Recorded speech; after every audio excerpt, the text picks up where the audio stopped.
Amerika sehrli diyor, darhaqiqat imkoniyatlarga boy mamlakatdir. Lekin xavf-xatardan xoli bo'lmagan hududdir. Assalomu alaykum aziz vatandoshlar. Bugungi mavzuyimiz Amerikada muammoga uchrayotgan vatandoshlarimiz o'z haq-huquqlarini qanday himoya qilayotganliklari haqida suhbatlashamiz. Bu sizga ham qiziqmi? Qani ketdik.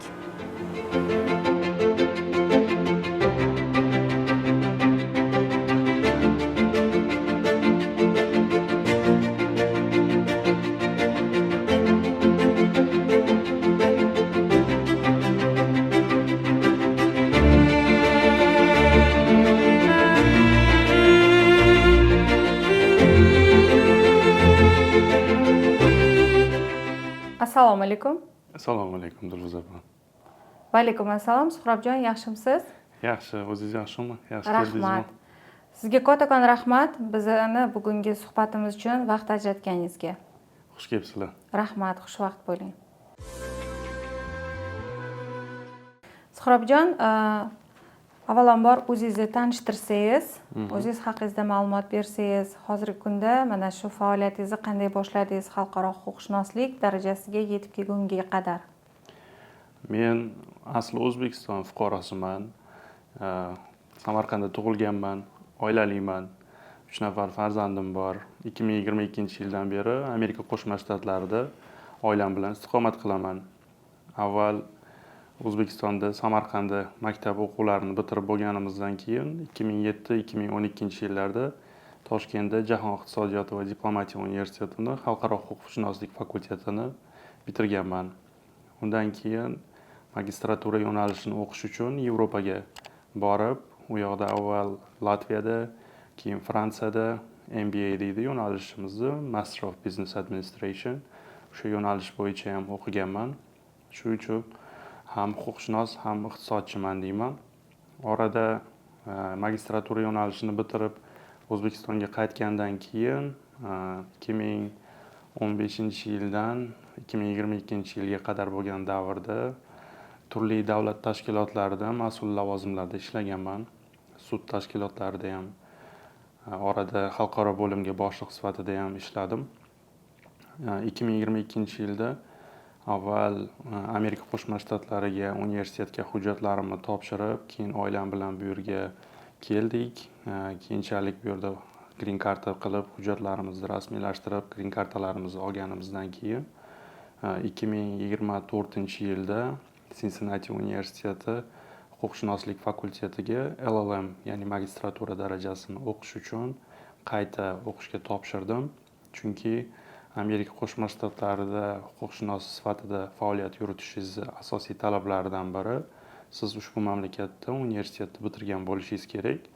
Bularni tilida oddiy qilib aytganda JD yoki LLM deyiladi.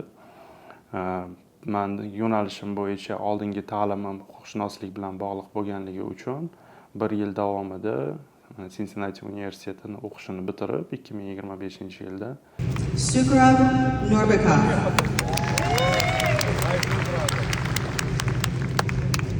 diplomlarimizni olib, bugungi kunda Cincinnati'da, mana shu downtownda, shahar markazida advokatlik tashkilotida o'zimni tashkilotimni yuritaman, Norbek & Partners kompaniyasini. 2022-yilda kelgan paytimizda ushbu kompaniya ro'yxatdan o'tkazilgan edi. Aslida bu savdo uyi sifatida ro'yxatdan o'tkazilib, o'zbek tadbirkorlarini sifatli servis va mahsulotlarini Amerika Qo'shma Shtatlariga kiritishga yordam berib keldik bugungi kungacha. 2025-yilda huquqshunoslik fakultetini bitirib, bu yoqda har bitta advokat o'qishni bitirgandan keyin o'z faoliyatini yuritish uchun litsenziyaga ega bo'lish kerak. Shu litsenziya BAR degan tashkilot orqali imtihon topshirib olinadi. Bugungi kunda men FLC deydi, Foreign Legal Consultant License uchun Ohio Supreme Court, ya'ni Oliy sudiga hujjatlarimni topshirganman. Yozda suhbat bo'ldi, hujjatlarimni topshirib, ijobiy, xudo xolasa hal bo'lyapti. Keyingi oy ushbu litsenziyani olish arafasidaman. lekin orada vaqt yo'qotmaslik uchun bugungi kunda bizga ta'lim bergan hamda ish o'rgatgan ustozlarimiz qo'lida ish o'rganib ushbu binoda ham shogirdlik qilaman, ham o'zimni tashkilotimni yuritaman. Judayam yaxshi. Hozirgi kunda mana shu faoliyatingizda o'zimizni vatandoshlar, ya'ni Amerikada turli xil muammolarga uchrayotgan vatandoshlarimiz ham murojaat qilmoqda, to'g'rimi? Qanday masalalar bo'yicha murojaat qilishmoqda? Men oldin Amerikaga immigratsiya qilib, endi oilaviy ko'chib kelishimdan oldin bir necha bor turli maqsadlarda kelganman. Avval talaba bo'lib, keyin 2013-yilda work and travel deydi, J1 vizasi bilan qisqa muddatli tajriba o'tash maqsadida 15-17-yillarda biznes viza bilan kelib ketganman. Lekin u davrlarda o'zbek fuqarolari asosan qaysi shtatda ko'p yashashini, nima ish bilan shug'ullanishiga chuqur kirishmagan edim, chunki o'zimning yo'nalishim bo'yicha qisqa muddatli safarlar bo'lgan. 2022dan keyin musofirchilikning haqiqiy kunlari boshlandi desa bo'ladi. Bu yerga kelib, Ohioda bir juda yaqin do'stimizni taklifi bilan bu shtatga qo'ndik. Shu bilan shu yerga o'rnashib faoliyatimizni boshladik va shuni tushunib yetdimki, asosan Amerikada 3 ta shtatda, ya'ni New York, Filadelfiya va Ohio shtatlarida, undan tashqari boshqa shtatlarda ham o'zbeklar ko'p bo'lishiga qaramay, asosan shu shtatlarda o'zbeklarimiz ko'p ekan, hamda ko'pchiligi green karta bilan kelganlar yoki Meksika yoki boshqa davlatlar orqali noqonuniy bo'lsa ham yoki qonuniy tartibda kirib vizalarini noqonuniy qolib ketganlar ko'p ekanligini amalda ko'rdik. Amerikada O'zbekiston qonunidan farqli o'laroq bularni immigrant deb, masalan, immigration lawyerlar shug'ullanadi ishi bilan. Asosan bizga murojaatlar shu immigratsiya masalasi bo'yicha, hujjatlarni qonuniylashtirish masalasida. Undan keyin ko'p fuqarolarimiz tadbirkorlik bilan shug'ullanadi. O'shalarni tadbirkorlik faoliyatini yuritishda kompaniyalarni ochish, ularning servisini boshqa mamlakatlarga sotish, franshizalar masalasi yoki katta krupniy kompaniyalarda, aytaylik, o'zbek tadbirkorlarini AQSh hududiga o'z bizneslarini yoki servislarini olib kirishda qonuniy hujjatlarni shartnomalar asosida yuritish uchun bizga murojaat etishadi. Shu shartnomalarni ham xalqaro, ham O'zbekiston, ham Amerika qonunlariga mos qilib, bir-biriga to'g'ri keladigan shartnomalarni yaratib, ikkita kompaniya o'rtasida munosabatlarni to'g'ri yo'lga qo'yish masalasida. Bundan tashqari yana turli masalalar bor. Oilaviy ajrimlar yoki uy olishdagi shartnoma, mortgage shartnomasini islomiy talablarga qondirib berish masalasida to'g'rilab bering deyishadi.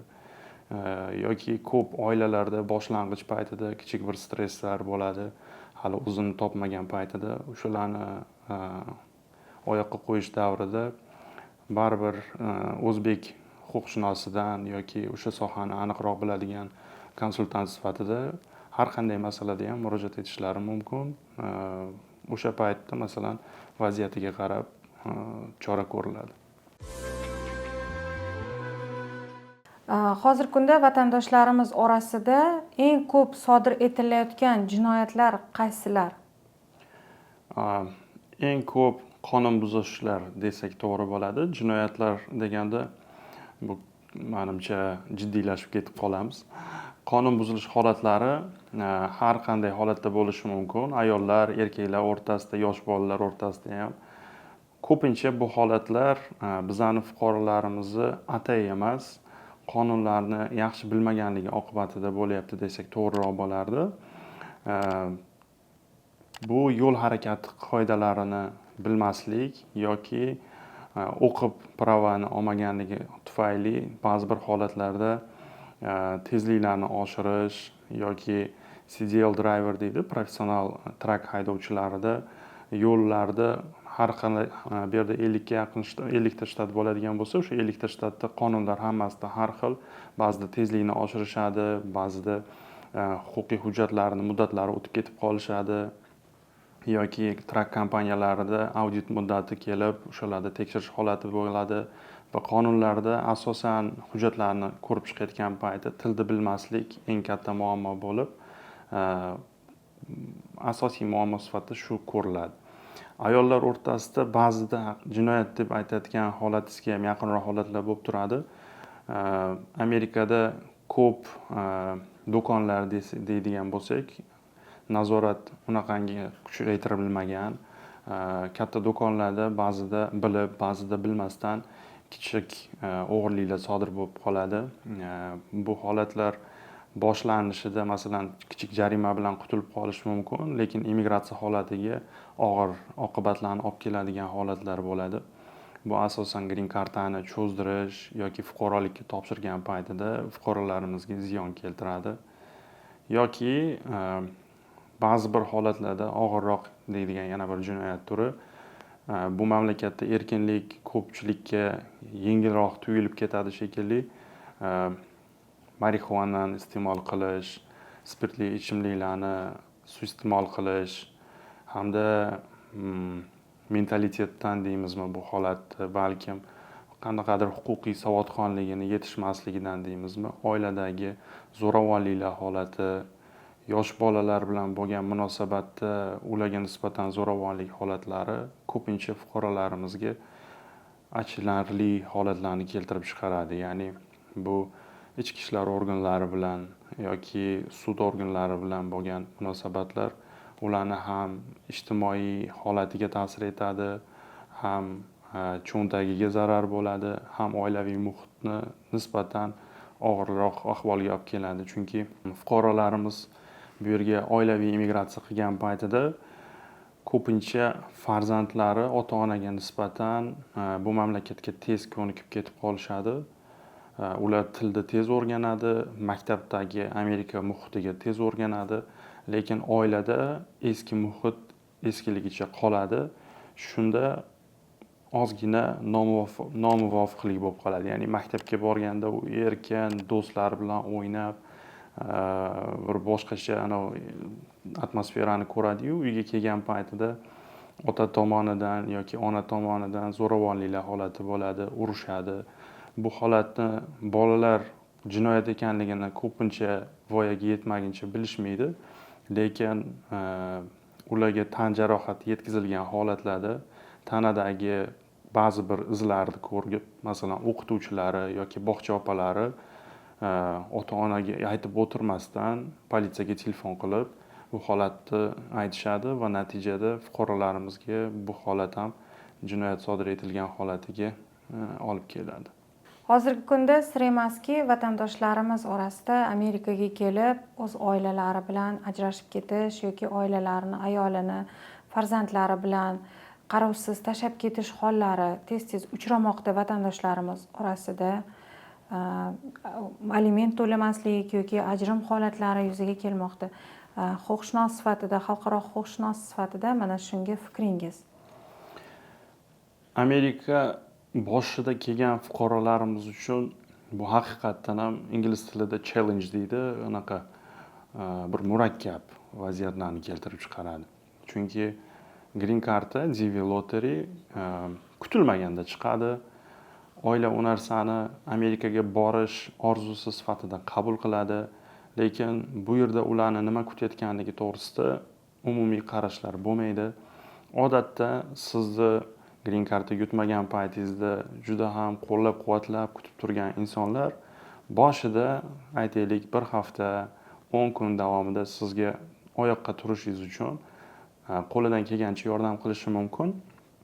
Lekin bu mamlakatni davlat tuzilishi ham shundan iboratki, bu yerda ishlamasangiz, 1 kun ishlamasangiz agar ham oilaviy, moliyaviy ahvolingiz minusga qarab ketishi mumkin. Natijada fuqarolarimiz O'zbekistondagidek bir-biriga mehr yo'q bu yerda deydi. Aslida mehr emas, hayotga yashab qolishga bo'lgan talab bu yerda yuqoriroq bo'lganligi uchun bitta insonga o'sha mehmonni qadri 3 kun degan O'zbekistonda bir maqolimiz bor-ku, o'sha 3 kunni qadri o'tgandan keyin hamma o'zini ishi bilan band bo'lib ketib qoladi. Natijada ayol ham, erkak ham tilni bilmasa, qonunlarni, huquqni bilmasa agar u haligi o'rtog'idan, do'sti, vatandoshidan xizmat yoki qanaqadir maslahat olishi mumkin, lekin doimiy ko'mak ololmaydi, chunki baribir narigi odam o'z ishi bilan band bo'lib ketib qoladi. Hammada ham lekin bunaqa tanish ham yo'q. Shuni ham inobatga olish kerak. Natijada oilalar o'rtasida birinchi tushunmovchiliklar moliyaviy yetishmovchilikdan kelib chiqadi. Agar o'ta yaxshi bir-birini sevib turmush qurgan oilalar bo'lsa ham, oiladagi rishtani farzandlar bir-biriga yaqin qilib turgan bo'lsa ham, baribir moliyaviy yetishmovchilik, oradagi issiq sovuq gaplar o'sha tuyg'ularga putur yetkazadi. Natijada oilalar o'rtasida bolalari bilan tashlab ketish yoki ayollar masalan boshqa bir xiyonat yo'llariga o'tib ketish holatlari bo'lishi mumkin. Shunga o'xshagan noxush holatlar kelib chiqadi.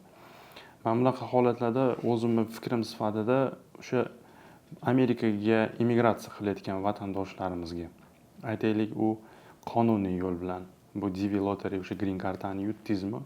Yutganingizdan keyin hujjatlarni rasmiylashtirish uchun sizga 1 yil muddat bor. Ya'ni mana oktyabrda o'ynadingiz, mayda javoblar chiqdi. Siz keyin o'sha keys raqamingiz bo'yicha elchixonaga kirgunizcha 1 yil ketar, balkim 10 oy vaqt ketar. O'sha vaqtni bekorga sarflashmasin. Birinchi navbatda til o'rganishsin. Ikkinchi navbatda o'zi qo'limdan nima keladi degan savolga O'zbekistonda turib javob berish kerak. Agar u odam balkim poverdir, yaxshi oshpaz, sartaroshdir, balkim salonda qanaqadir kasb egasidir. Odatda bunaqangi kasblarda til bilsa agar, Amerika Qo'shma Shtatlariga kelganda litsenziyasiga ega bo'lsa, osonroq AQShdagi ishlaga ham tez joylashib ketadi. Agar litsenziyasi bo'lmagan taqdirda ham ba'zi bir holatlarda vatandoshlarimiz ochgan undan oldingi Amerikadagi bizneslarda o'z o'rnini tezroq topib ketishi mumkin. Lekin agar men juda ham ko'p shunaqa holatlarga duch keldim, savodli insonlarimiz, hattoki doktor naukalari ham masalan til bilmaganligi uchun majbur boshlanishida oilani boqish, o'sha tirikchilik maqsadida o'z istamagan ishlarda ishlashga to'g'ri kelyapti. Bu yomon holat emas, lekin bu to'xtab qolishga asos bo'lmaydi. Ya'ni har qanday yoshda siz masalan Amerikaga kelyapsizmi, birinchi navbatda til o'rganish, bu mamlakatni siz borayotgan shtatlar doirasida qonunlari bilan qiziqish va o'rganish bu narsani. Uchinchi navbatda o'sha to'xtamaslik. Ya'ni nimanidir oldingizga reja qo'yib, bu yerga kelganingizda community kollejlar bor, ya'ni siz o'qitib berishi mumkin bo'lgan. Kollejlardan tashqari bepul til kurslari bor. Undan tashqari bepul kasbga yo'naltirilgan yo'nalishlar bor. O'sha yo'nalishlar bo'yicha o'qib, iloji boricha ertaroq oyoqqa turishga harakat qilish kerak. Agar mana shu ketma-ketlikni vaqtida qilinsa, o'sha oilaviy nizolar aytaylik kelib chiqayotgan paytida o'sha moliyaviy yetishmovchilik yoki bir-biriga vaqt ajratmaslik bilan bog'liq holatlarda bir-birini to'g'ri tushunsa, bu o'tkinchi davr. Chunki Amerika juda imkoniyatlar keng mamlakat. Bu yer hamma odamlarni bugungacha ham qabul qilib, undan keyin ham qabul qilishda davom etadi. Immigrantlar mamlakati deyiladi. Haqiqatan ham o'sha Amerika orzusi, American Dream degan narsalar bor. Juda ham ko'p vatandoshlarimizni bu yerda oyoqqa turib, aytaylik millioner bo'lib ketganlarni ham ko'pini bilamiz, taniymiz, ko'z o'ngimizda ular ishlab yuribdi. Lekin men 80% ayta olaman, taxminan odamlar bu yerga kelgandan keyin agar haqiqatan ham to'xtab qolmasa, o'z ustida ishlasa, mehnat qilishdan tinmasa agar oyoqqa turib ketadi. Nega 20% ga men alohida to'xtalayman? Agar siz bu yerga kelganda o'sha boshlang'ich stress davrini o'ta olmasangiz agar, ko'p holatlarda o'zingizga komfortli bo'lgan zonaga baribir qaytib ketiladi. Shunaqa holatlarga ham ko'p marta duch kelyapmiz. Bu yerga green karta bilan ham yoki boshqa mamlakatlardan yoki viza bilan kelib, noqonuniy qolib ketganlarda ham keyinchalik bo'lmaydi, butun umr ishlab yurmayman-ku, bunaqa bo'lmaydi deb turib ketayotganlar bor. Hammada ham situatsiya, ya'ni holatlar bir xil emas. Ya'ni oilaviy buzilib ketishlarga meni nazarimda o'sha boshlang'ich tayyorgarlik katta ahamiyatga ega. Agar lekin green karta har doim ham chiqavermaydi-ku, boshqa holatlarni inobatga olsak desa, Amerikaga migratsiya masalasi bo'yicha bu o'sha talant vizalari deysizmi yoki mehmon vizalari bilan bormi yoki alohida ish bo'yicha keladimi H1B derdi masalan EB1, EB2, NIV deydi biznes yo'nalishi bo'yicha green kartaga topshiradimi shu yo'nalishlarda Amerikaga kelishdan oldin o'zini yo'nalishi bo'yicha asosan o'sha qaysi shtatda ishlamoqchi taxminan qanaqangi kasb ko'zlayapti qancha daromadni o'ylayapti keyin bu yerda kim bilan ishlamoqchi degan masalalarga har bitta odam o'ziga o'zi avval javob berishi kerak agar u javobini bilmasangiz siz majbur boshqa o'sha javoblarga ega bo'lgan odamni qo'lida ishlaysiz chunki u o'ylagan unga arzon ishchi kuch kerak unga bilimli odam kerak majbur shunaqa holatlarda o'sha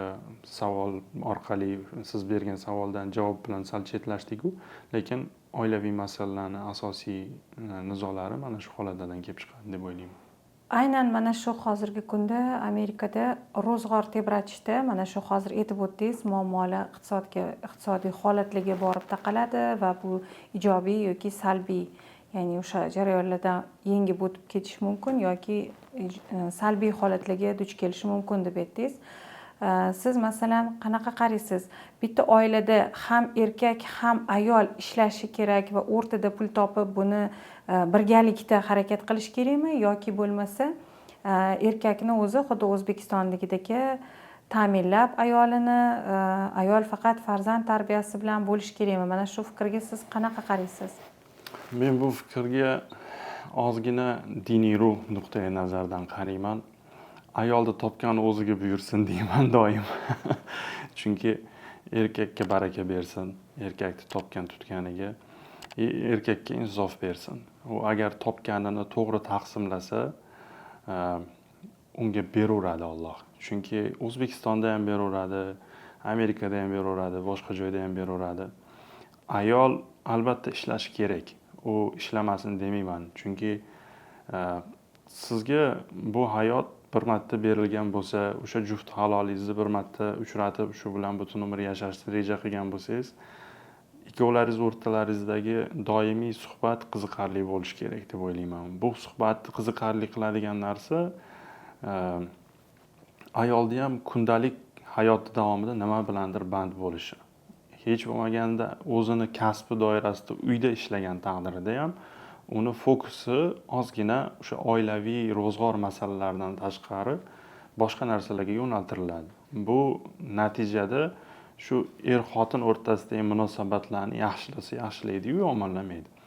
Lekin o'sha erkakka insof bersin deganim, ayolning pulini erkak hisoblashi kerak emas.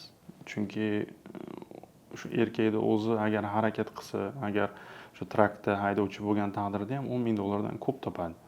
Unga ayolning pulini hisoblashga umuman mutlaqo qiziqish yo'q. Faqat bitta yo'nalish to'g'ri olish kerak.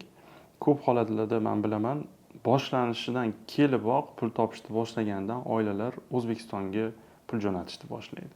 Bu yoqda ikkita bolasi bormi, 3 ta bolasi bormi, unga qaramaydi. O'zi 2 xonali bu yerda ijarada turgan holatida turib, masalan, u yoqda 4 ta kvartira, 5 ta kvartira, eng zo'r mashina. O'zi O'zbekistonga aytaylik 5 yil davomida bir 5 marta borar, lekin 2025-yilda chiqqan eng oxirgi rusumdagi mashinani olib uyga uni o'rab qo'yishni men to'g'ri deb baholamayman. Eng yaxshi yo'l meni nazarimda avvalo odam o'zini xavfsiz zonaga chiqarib olish kerak. Birinchi o'sha farzandlarini tarbiyasi hamda ta'limiga to'g'ri baho berib, ularga pul ajratish kerak. Bu yerdagi maktab tizimi yaxshi bo'lishi mumkin, lekin meni nazarimda baribir qo'shimcha ta'limga bo'lgan ehtiyoj yuqori. Qo'shimcha darslar, qo'shimcha sport to'garaklari, ular bilan vaqt ajratish masalasiga alohida e'tibor qilish kerak. Chunki ota-ona shunchalar ham pul topishga band bo'lib ketadi bu yerda. Bolalar o'z hayoti bilan katta bo'ladi, lekin odatda agar farzandingiz hali aytaylik 15 yoshgacha bo'lgan davri bo'lsa, u hayotingiz davomida yashaydigan, ya'ni farzand ota-onasi bilan yashaydigan hayoti davomidagi 50% hayotini shu payt yashaydi. Undan keyingi 16+ hayoti juda redki uchratasiz. Uni уже universiteti boshlanadi, keyin shaxsiy hayoti, turmushi, farzandlari. Albatta uni borligi, farzandlari, uni bo'sishi sizni quvontirishi mumkin, lekin endi u siz bilan oldingidek ko'p vaqt ajratmaydi. O'shaning uchun ota-onalarga, yangi ko'chib kelgan do'stlarimizga, hamyurtlarimizga maslahatim pul topish o'z yo'liga, lekin pul topaman deb kelajakda yutqizib qo'ymaslik kerak deb o'ylayman. Ayolni topgani uni ham o'sha insofiga bog'liq. U masalan xo'jayinini qanaqa ishlayotganini ko'rsa, unga yordam berishim kerak deb baholasa, uni hisob kitobini masalan inobatga olmasdan nimadir ro'zg'or xarajatlariga o'zi ko'mak berishi mumkindir, lekin mana bu masalan uyli kvart platasi bo'lsa, yarmini men beraman, yarmini sen beraman deyish menimcha o'zbekchilikka ham to'g'ri kelmaydi, dinga ham to'g'ri kelmaydi deb o'ylayman. Shuning uchun agar erkak o'sha pulga qaramay o'zi topsa, barakasi 100 barobar ko'p bo'ladi deb o'ylayman. Hozirgi kunda bizga mana shu vatandoshlarimiz orasida aynan oilaviy mojarolar bo'yicha er-xotin o'rtasida kelishmovchiliklar, ziddiyatlar yuzaga kelib chiqishi natijasida ajrim holatiga kelib qolgan bir oila haqida suhbatlashsak va hozirgi kunda bolasiga aliment to'lab, uni nafaqasi, uni tarbiyasi, moddiy, ma'naviy jihatdan bosh tortgan oilalar ham bor. Mana shulardan bittasini taklif qilib, keling mana shu jabrlanuvchimiz bilan suhbatlashsak va mana shunga siz qanday yechim topish mumkinligini suhbatdan so'ng davom ettirsak. Mayli. Assalomu alaykum Dilfuza opa, yaxshimisiz? Va alaykum assalom. Xush kelibsiz. Hozirgi kunda Amerikada qanday muammoga duch keldingiz? Men Toshkent shahrida 2015-yil turmushga chiqqanman. 2016-yil bitta farzandli bo'ldik. Oilaviy 2017-yil green card orqali keldik. Va hozirgi kunga qadar 4 ta farzandim bor. 3 ta farzandim Amerika fuqarosi. 2024-yil boshida erim bilan oilaviy mojarolar tufayli birga yashamaymiz. Hozirgi kunda 4 ta farzandim o'zimni bo'ynimda. O'zim hozirgi kunga qadar o'zim boqib kelyapman bolalarimni. Otasidan shu kunga qadar hech qanaqa moddiy yordam olmayman. Ya'ni yordam bermaydi. Shu muammo orqasidan davlat tomonidan men advokat oldim va hozirgi kunga qadar ishim u advokatning qo'lida. Qonuniy hali ajrashmadim. Hech qanaqa aliment ham olmayman. Aliment o'sha chiqib bo'lgan. Lekin shu kunga qadar hech qanaqa pul bermaydi. Shunga men maslahat olgani kelgan edim. Xo'jayiningiz kim bo'lib ishlaydi? Xo'jayinim truck driver. Truckda ishlaydi. Oilaviy mojarolar nima sababli chiqdi? Oilaviy mojarolarimiz o'sha turmushga chiqqan yilimdan boshlanib kelgan va yashab kelayotgan yillar mobaynida har xil haqoratli so'zlar gapirardi. Xo'jayinimlar bolalarning ta'minotini qilmas edi. O'g'lim tug'ilgandan keyin bolam uchun kerak bo'lsa o'sha kashasini olib bermasdi. Lekin o'zini o'sha narkotik moddasi uchun pul topardi. Farzandlari uchun hech narsa qilib bermasdi. Va shu narsalar hammasi kelisha olmasligimizga sabab bo'ldi va bir marta janjallashganimizda urgan va ikkinchi marta yarim yil o'g'lim tug'ilgandan keyin yarim yil yo 3-4 oy o'tib yo'lda har xil yana haqoratli so'zlar va ugrajats qilib kelgan, o'ldiraman, unaqa qilaman va shu grajasiya qilgandan keyin ikkinchi marta yana qamalib chiqdi va shundan keyin уже uydan biz tashlab chiqib ketdi. Shu bo'yicha hech qanaqa bolalarni oldiga kelmaydi va moddiy yordam ham bermaydi. Va shu masala bo'yicha sizdan yordam va maslahat so'ragani keldim. Suhrobijon, mana hozirgi jabrlanuvchimizni oilaviy mojarolari bo'yicha muammolarini tingladik. Shunga sizning tavsiyalaringiz, bu holatda qanday haq-huquqlarga ega mana shu jabrlanuvchimiz va nima qilishlari mumkin? Bu singlimizni masalasi batafsil eshitganimizdan keyin bitta narsani fuqarolarimizga aytib o'tmoqchiman.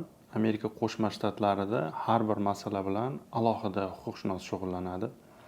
Aytaylik, yo'l harakati qoidalariga alohida advokat, oilaviy masalalarga, oilaviy zo'ravonliklarga, jinoyatlarga, fuqarolik masalasiga, shunga o'xshagan holatda bularni masalasi meni nazarimda kamida 2 ta advokat bilan bog'liq ish turibdi bu yerda.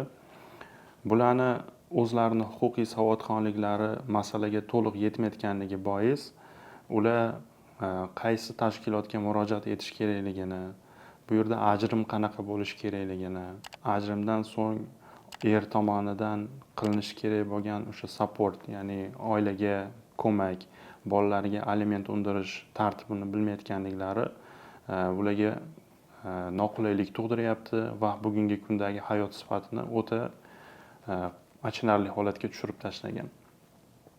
Bularga maslahat sifatida oilaviy, ya'ni advokatga murojaat etishni, keyinchalik bu holat bo'yicha ajrimga hujjatlarini sudga topshirib, ajrim davomida 4 farzandni otasi ekanlar, xo'jayinlari, ularni holatiga to'g'ri baho berib, ya'ni ularni trak haydovchisi ekanligini, daromadini hisobga olib, bu yerda O'zbekistonda fuqarolik hamda oila kodekslaridan farqli o'laroq ajrim hamda aliment hisoblash ozgina boshqacha kalkulyatori.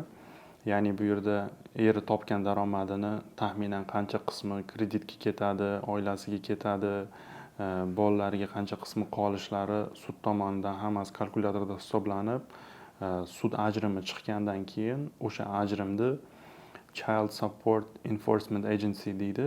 O'zbek tilida tushunarli qilib aytish uchun MIPga o'xshatgan deylik. Ya'ni bola ta'minotini undirish agentligi desak, o'sha agentlikka hujjatlarni, ya'ni sud ajrim hujjatini topshirgandan keyin ularga eri tomonidan to'lanmay turgan aliment qismi tezroq undirilish ehtimoli yuqori. Lekin bu dastur yoki bu xatti-harakat Amerika qonunlari O'zbekistondagidan farq qiladi. Bu yerda byurokratiya juda kuchli, qonunlar ishlashi aniq, lekin u sekin. Bir qancha yo'nalishlarda bosqichma-bosqich amalga oshiriladi.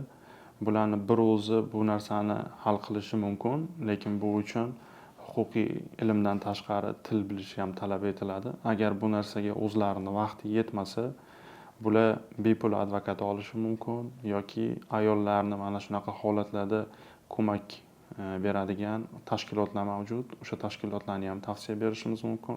Hech bo'lmagan taqdirda agar lekin imkoniyati yetsa, pulli advokat, ya'ni olib, bu holatni tezlashtirish imkoniyati bor. Bularning holati bo'yicha bilishimizcha 2 marta oilalari, ya'ni xo'jayinlari bularga zo'ravonlik o'tkazgan. 2 marta buni oqibatida xo'jayini qamalib chiqqan. Bu protection order deydi. Agar yana bir marta xo'jayinini, ya'ni urushiga, uni hayotiga tahdid solishiga qo'rqadigan bo'lsa, bular tegishli tashkilotlarga o'sha hujjatni so'rab murojaat etishi mumkin. Shunda eri bolalari bilan faqatgina nazorat ostida ko'rish talabi qo'yiladi eriga. Hamda o'sha pullarni vaqtida to'lash masalasi ham tezlashtirib beriladi. agar shunga o'xshagan holatda ham eri vaqtida pullarni, ya'ni aliment pullarini vaqtida to'lamasa, ayoliga ham maxsus ajratilgan support puli bor, o'sha summani ham vaqtida to'lamasa, bu yig'ilib penyalari bilan katta qarzdorlikni olib keladi. Amerikada bilamiz, bu yerda yashaydiganlar kredit skor, ya'ni kredit tarixi uchun baho yig'iladi. Katta qarzdorlik keyinchalik bularga o'sha kredit skori tushib ketishiga, 2 marta qamalib chiqqanligi o'sha custody tarixiga, ya'ni jinoyat tarixiga o'tib ketadi. Bu yuqorida aytganimizdek eri uchun og'ir huquqiy oqibatlarga green kartasini cho'zdirish yoki fuqarolikka topshirganda fuqarolik ololmaslik ehtimollarini keltirib chiqaradi. Ayolga maslahatim, bunaqa holatda endi siz kuchli bo'lishdan boshqa chorangiz yo'q. Mana shu holatlarni ketma-ketlikda bajarish uchun o'zingizda iroda topishingiz kerak. Qo'lingizni siltab taqdirga tan berishni maslahat bermasdim. Erlari tim bo'lib narkoman ekan, ya'ni narkotik moddalarni iste'mol qilar ekan. Agar bu narsa isbotlansa, ya'ni bu yerda hech qaysi holat isbotlanmasdan turib sudda qaror chiqarilmaydi. Agar bu holat isbotlanadigan bo'lsa, bu holat ham eri uchun og'ir oqibatlarni keltirib chiqaradi. Agar kimnidir vatandoshlarimizning oilasida shunga o'xshagan holatlar bo'lsa, mana shu qisqa intervyumizdan o'ziga tegishli xulosa chiqaradi deb o'ylayman.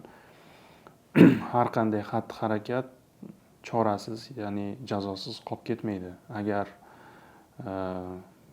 qonunga murojaat etilsa, u обязательно jazosini topadi. Agar murojaat etilmasdan, bu opamiz va singlimiz bilan aytaylik, boya gaplashganimizda endi hech kimga aytmayman, Xudoga soldim dedi. Agar shunaqa bo'lgan taqdirda ham u odam jazosiz qolmaydi deb o'ylayman. Bu dunyoda ham, u dunyoda ham. Shuning uchun farzandlariga va oilasiga javobgarlikni, mas'uliyatni olgan erkaklarga agar yengil hayot sizga taklif etilsa, o'sha ichkiliklar, narkotika yoki boshqa bir holatlar, yo'q deyish kerak. Qo'ldan kelgancha yo'q deyish kerak. Agar unaqaga yo'q deymaydigan bo'lsa, bularga biz to'g'ri yo'nalish beramiz. Bular advokat bilan ishlab, albatta o'zini masalalarini tezlashtirib hal qilib oladilar. Lekin hamyurtlarimizga iloji boricha bunaqa holatlardan uzoqroq yurishni tavsiya qilgan bo'lardim. Kattakon rahmat mazmunli va kerakli javoblaringiz uchun. Sizga vatandoshlarimiz qaysi masalalarda aynan sizning advokaturangizga murojaat etishligi mumkin? Bizada huquqiy masalalar bo'yicha bugungi kungacha o'sha savdo uyi ochilganda 2022-yildan beri biz O'zbekiston savdo-sanoat palatalari hamda tadbirkorlari bilan ishlab kelyapmiz. Bu yo'nalishimizda biz agar O'zbekistonda siz sifatli mahsulot ishlab chiqarsangiz yoki nomi chiqqan sifatli servislarni yo'lga qo'ygan bo'lsangiz, agar brendingizni Amerika Qo'shma Shtatlariga bizning savdo uyimiz orqali to'g'ri tartibda olib kirishga yordam berishimiz mumkin. Oilaviy ajrimlar yoki O'zbekiston bilan bog'liq bo'lgan har qanday jinoyat yoki fuqarolik holatlarida sizga huquqiy maslahatlar yoki xalqaro masalalarda huquqiy shartnomalar bilan bog'liq bo'lgan holatlarda yordam kerak bo'lsa, bemalol bizga aloqaga chiqsa bo'ladi. Biz bu masalalarda ularga iloji boricha ikkita mamlakat o'rtasida qonunlarni buzmasdan qonuniy tartibda hujjatlarni rasmiylashtirishga, kompaniyalarni rivojlantirishga o'z yordamimizni beramiz.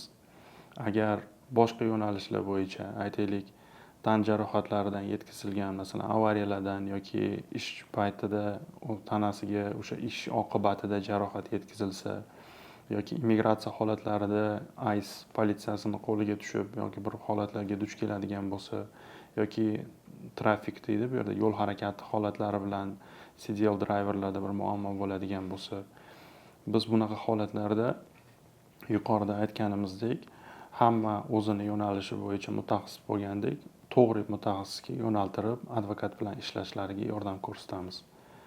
Agar vatandoshlarimizda yuqorida sanab o'tilgandagi masalalarda muammolar keladigan bo'lsa, bemalol bizga murojaat qilsa bo'ladi. Suhrobjon, hozirgi kunda mana shu vatandoshlarimizga yangi kelgan Amerikaga yangi kelgan vatandoshlarimizga qanday tavsiya va maslahatlaringiz bor? Har yili O'zbekistondan Amerika Qo'shma Shtatlariga juda ham ko'plab hamyurtlarimiz diversity viza, ya'ni DV green karta xalq tilida aytganda green karta vizalarini olib kelishadi. O'sha kelishdan oldin yuqorida aytganimizdek, avvalo bu yerda qayerga borib joylashishlari to'g'risida ma'lumotga ega bo'lishi ertaroq tezlashtirish kerak. Bu New York bo'ladimi, Chicago bo'ladimi, Florida bo'ladimi, Ohiomi, qayerga borish bo'lsa ham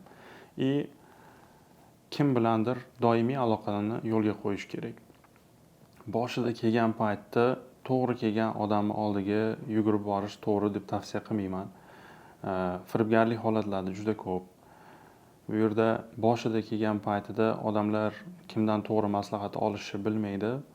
Hattoki uyni ijaraga olish paytida bankda hisob raqam ochish deysizmi yoki ma'lum bir texnikasini sotib olishmi, personalniy данные, ya'ni shaxsiy ma'lumotlar har bitta odamni o'zida turishi kerak va u sir saqlanishi kerak.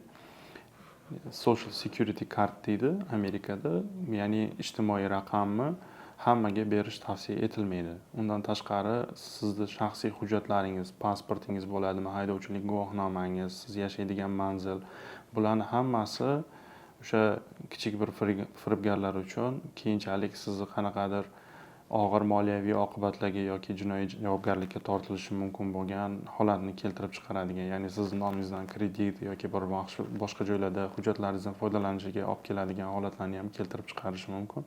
Juda ehtiyot bo'lishini so'rardim.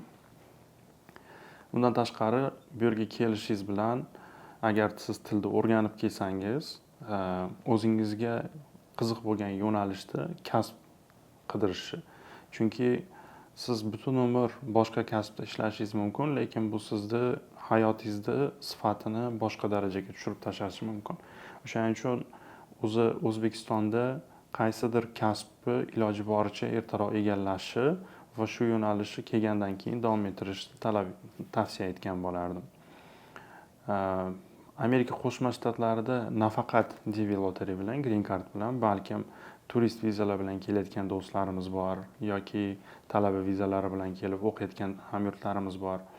Turist viza bilan kelayotgan do'stlarimizga agar siz Amerikani juda sevib qolgan taqdiringizda ham boshlang'ich paytida qonunlarni buzishni tavsiya qilmagan bo'lardim. Boshida bu sizga qiziqarli tuyulgan holatda bir 4-5 yil ishlab keyin ketib boraman deb o'ylashingiz mumkin, qaysidir hujjatlarni vaqtida qilmasligingiz mumkin yoki bu yerda risk qilib jinoyat qilishdan qo'rqmasligingiz mumkin, lekin har doim ham bu sizga omadli bo'lmasligi mumkin. Ko'p holatlarda guvohi bo'lyapmiz. Hamyurtlarimiz ba'zi bir jinoiy javobgarliklarga tortilib, topgan tutgani puchga chiqib ketyapti. O'shaning uchun bu narsaga ehtiyot bo'lish kerak.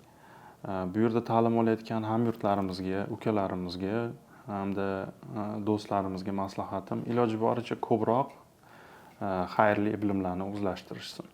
Bu huquqshunoslik bo'ladimi, iqtisod bo'ladimi yoki boshqa sohalarda bo'ladimi? Mana juda ham yaxshi shifokorlarimiz bor bu yerda yoki meditsina sohasida faoliyat yuritayotgan hamyurtlarimiz bor.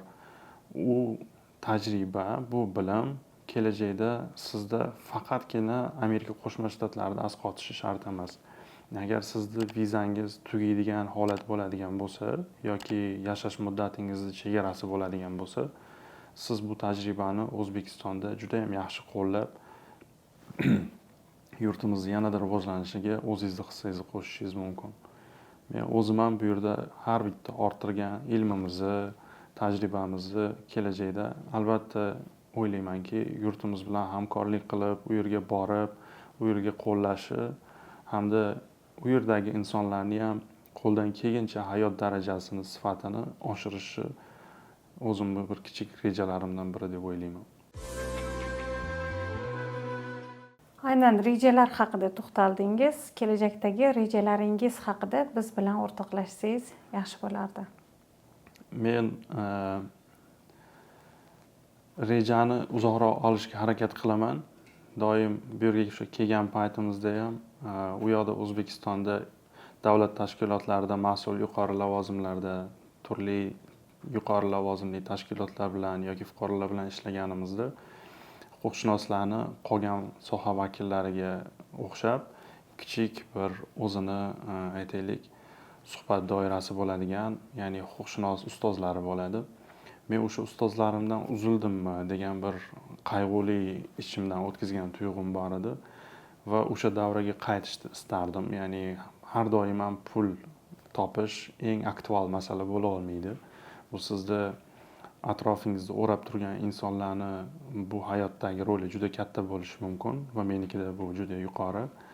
Men o'sha davraga qaytish uchun, Amerika huquqshunoslari davrasiga qo'shilish uchun eng to'g'ri yo'l sifatida 3 yil oldingi holatimizni inobatga oladigan bo'lsak, iloji boricha avval oilaviy sharoitni bu yerda to'g'irlab, shu aytaylik, uy, joy, sharoit, ba'zi ehtiyojlarni qondirib bo'lgandan keyin ta'limni olib, Amerika huquqshunoslari davrasiga qo'shilib, bular bilan tajriba orttirishi, keyin kelajakda aytaylik, ma'lum yoshga yetganingizda o'zingizni o'tgan yo'lingizga nazar solib, faxrlanish tuyg'usi bo'lishini xohlardim. O'zimni shu rejalarim safida mana shu ketma-ketlikni har yilda qaysidir qismini bajarib kelyapman deb o'ylayman. Bundan keyingi rejalarim sifatida ham boshida aytganimdek, men ham huquqshunos, ham qisman iqtisodchiman.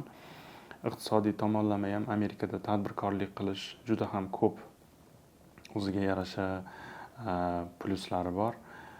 Xudo xohlasa inshaalloh fuqarolarimizga avvalo xayrli xizmatlarni qilib, hamisha qilib turgan xizmatimizdan yuzimiz yorug' bo'lib, shu orttirgan tajribamizdan, orttirgan moliyaviy mablag'larimizni to'g'ri yo'nalishga yo'naltirib, tadbirkorlik yo'nalishini ham yo'lga qo'yishni keyinchalik butun Amerikaning o'zbekistonliklar yashaydigan shtatlarida hamda nafaqat o'zbek fuqarolariga, balkim o'sha SNG mamlakatlari yoki Amerikaning o'zini fuqarolariga ham to'g'ri va sifatli huquqiy servislarni ko'rsatishni reja qilganmiz. Bu ish yo'nalishi bo'yicha albatta rejalar ko'p, ularni reja bo'lishi kerak. Har bitta odamda bu odamni ilhomlantiradi, to'g'ri yo'nalishda oldinga harakat qildirtiradi. Men bu rejalarni qilishni farzandlarimga ham hozir ular yosh, o'sha yozib qilishni o'rgatib boraman. Ayolim bilan ham ko'p shu temada gaplashamiz. Boshqa shtatlarda ayniqsa yo'lda ketishda suhbat uchun eng afzal payt bo'ladi. O'sha payti nima bo'ladi, nima qo'yadi, har doim suhbatlashish kerak deb o'ylayman. O'sha katta rejalarni oldimizga qo'yganmiz. Hammasini Alloh xayrli qilsin. Xudo xohlasa kelajakda amalga oshiramiz. Bugungi dolzarb mavzular bo'yicha va qiziqarli suhbatingiz uchun sizga kattakon rahmat. Ishlaringizga rivoj va omad tilaymiz. Xush kelibsizlar. Rahmat, xushvaqt bo'ling. Azizlar, Amerikada qanday muammoga duch keldingiz? Izohlarda yozib qoldiring. Bizni kuzatishda davom eting.